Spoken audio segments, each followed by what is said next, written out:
ہندوستان کا جرت مند اور بہادر حکمراں کسی بچے کی طرح رو رہا تھا۔ تم گواہ رہو خرم کہ میں نے کسی بھی حالت میں تمہارا ساتھ نہیں چھوڑا، وہ کانٹوں کا سفر ہو یا پھولوں کی راہ گزر، میں ہمیشہ تمہارے دوش بدوش چلتی رہی، مگر اب مجبور ہوں کہ چند ساعتوں سے زیادہ تمہارا ساتھ نہیں دے سکتی، اس لیے میری باتیں ذرا غور سے سنو۔ شاہجہاں نے بے قرار ہو کر اپنے ہونٹ ممتاز کے سرد ہاتھوں پر رکھ دیے۔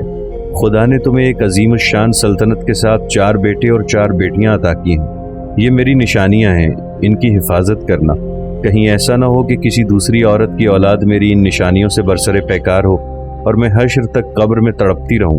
تمہارے بعد ہم نئی شادی کا تصور بھی نہیں کر سکتے۔ شدت غم سے شاہجہاں کے جذبات بے قابو ہو گئے اور وہ ہچکیوں کے ساتھ رونے لگا۔ بس آخری خواہش خرم، ممتاز محل کی آواز ڈوبتی جا رہی تھی، میری قبر پر اپنی محبت کی ایسی یادگار تعمیر کرانا کہ رہتی دنیا تک اس کی کوئی دوسری مثال پیش نہ کی جا سکے۔ پھر جب صدیاں گزرنے کے بعد اہل دل کے قافلے ادھر آئیں تو بے ساختہ پکار اٹھیں کہ یہاں ارجمند بانو سو رہی ہے، خرم کی جانثار کنیز۔ ان الفاظ کے ادا ہوتے ہی ممتاز کی حالت بگڑ گئی۔ میں جا رہی ہوں خرم، الوداع۔ ممتاز کی زبان سے لفظ ٹوٹ ٹوٹ کر ادا ہو رہے تھے۔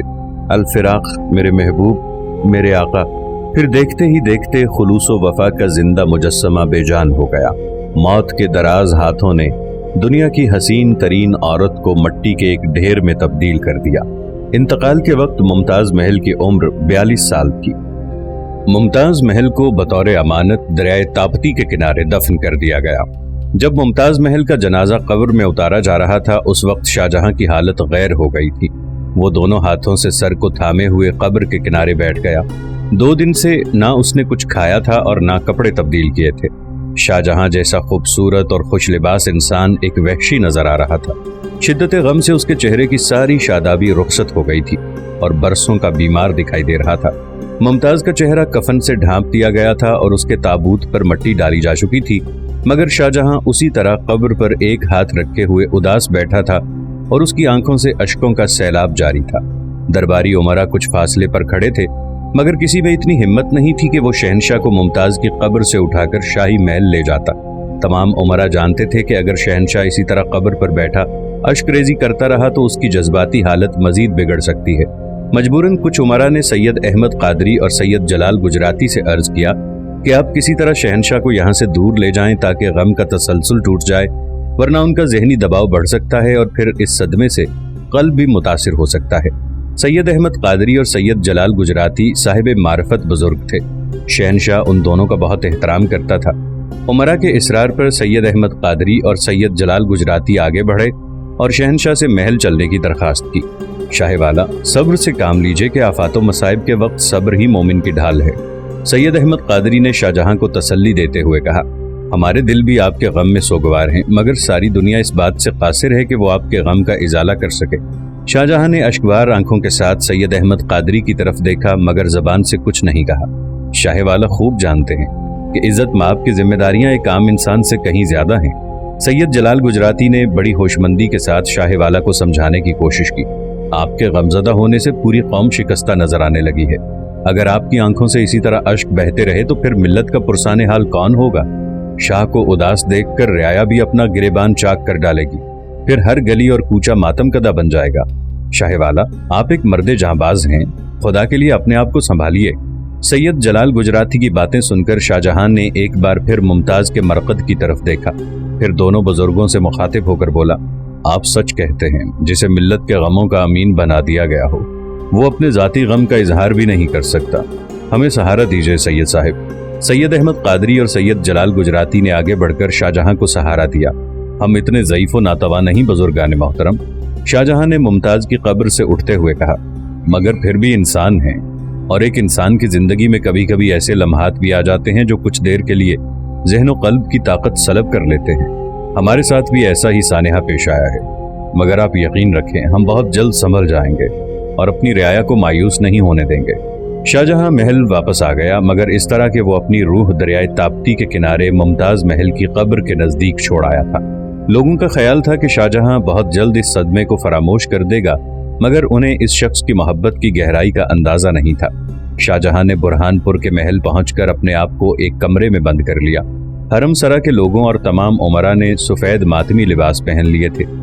فضائیں اداس تھیں اور شہر کے بام و در پر ایک اذیت ناک خاموشی مسلط تھی۔